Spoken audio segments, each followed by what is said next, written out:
नमस्कार। छत्तीसगढ़ को मध्य प्रदेश से जोड़ने वाली एक बहुत ही खास और अहम कड़ी है अंबिकापुर जबलपुर एक्सप्रेस। तो चलिए आज इसी जरूरी ट्रेन के सफर पर निकलते हैं और जानते हैं इसके बारे में सब कुछ। देखिए, इसे सिर्फ एक ट्रेन कहना शायद सही नहीं होगा। ये तो एक लाइफलाइन है, एक धड़कन है। जरा सोचिए, ये ट्रेन छत्तीसगढ़ के सरगुजा क्षेत्र को सीधे मध्य प्रदेश की संस्कार धानी कहे जाने वाले जबलपुर से जोड़ती है।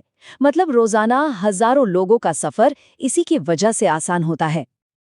अच्छा, इस ट्रेन का जो सफ़र है ना, वो हर दिन 2 हिस्सों में पूरा होता है। तो इसकी कहानी शुरू होती है सुबह-सुबह की यात्रा से। ट्रेन नंबर 11,266 के साथ जो अंबिकापुर से जबलपुर के लिए निकलती है। तो सफर का आगाज होता है सुबह की पहली किरण के साथ।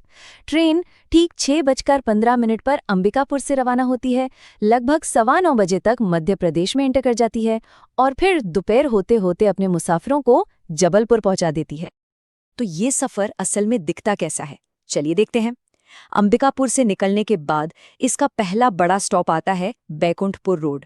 इसके बाद ये ट्रेन अनूपपुर, शहडोल और कटनी साउथ जैसे बड़े और जरूरी स्टेशनों को जोड़ते हुए दोपहर 2:25 पर अपनी मंजिल यानी जबलपुर पहुंच जाती है। तो सुबह की यात्रा पूरी हुई और अब जैसे जैसे दिन ढलता है, वापसी के सफर का समय हो जाता है। अब बात करते हैं ट्रेन नंबर 11,265 की, जो यात्रियों को वापस उनके घर अंबिकापुर लेकर आती है। घर वापसी का ये सिलसिला शुरू होता है दोपहर के 1:40 पर, जब ट्रेन जबलपुर को अलविदा कहती है। शाम ढलते ढलते 6:15 बजे तक ये छत्तीसगढ़ की सीमा में वापस आ जाती है और फिर रात के 11 बजे तक यात्रियों को सुरक्षित अंबिकापुर पहुंचा देती है। वापसी का रास्ता भी उन्हीं जाने पहचाने स्टेशनों से गुजरता है। जबलपुर से निकलकर ये कटनी साउथ, शहडोल और अनूपपुर होते हुए देर शाम बैकुंठपुर रोड पहुंचती है और ठीक रात 11 बजे अंबिकापुर में अपना दिन भर का सफर पूरा करती है। अच्छा, तो टाइम टेबल तो हमने देख लिया, पर इस ट्रेन में और क्या खास बातें हैं? चलिए जरा इसकी कुछ मुख्य विशेषताओं पर भी एक नज़र डाल लेते हैं। शायद इसकी सबसे बड़ी और सबसे ज़रूरी बात यह है कि ये ट्रेन हफ्ते के 7 दिन चलती है। जी हाँ, डेली सर्विस। इसका मतलब है कि चाहे रोज़ का आना जाना हो या कोई ज़रूरी काम, इस ट्रेन पर हमेशा भरोसा किया जा सकता है। और ये जो करीब 445 किलोमीटर का लंबा सफ़र है ना, ये ट्रेन उसे सिर्फ 8 घंटे और 10 मिनट में पूरा कर लेती है, जो इस रूट के हिसाब से काफ़ी अच्छा समय माना जाता है। सफ़र में आराम का भी पूरा ख्याल रखा गया है।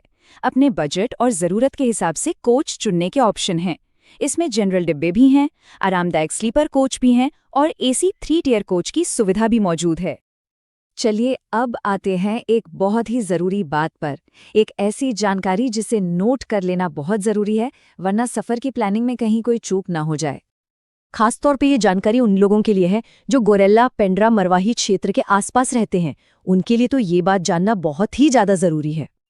तो इस बात पर जरूर गौर कीजिएगा, ये ट्रेन पेंड्रा रोड होकर नहीं जाती है। जी हाँ, बिल्कुल नहीं। इसका जो रूट है वो अंबिकापुर से सीधे बैकुंठपुर, बिजरी और कोतमा होते हुए अनूपपुर पहुंचता है और फिर वहां से ये जबलपुर के लिए आगे बढ़ती है।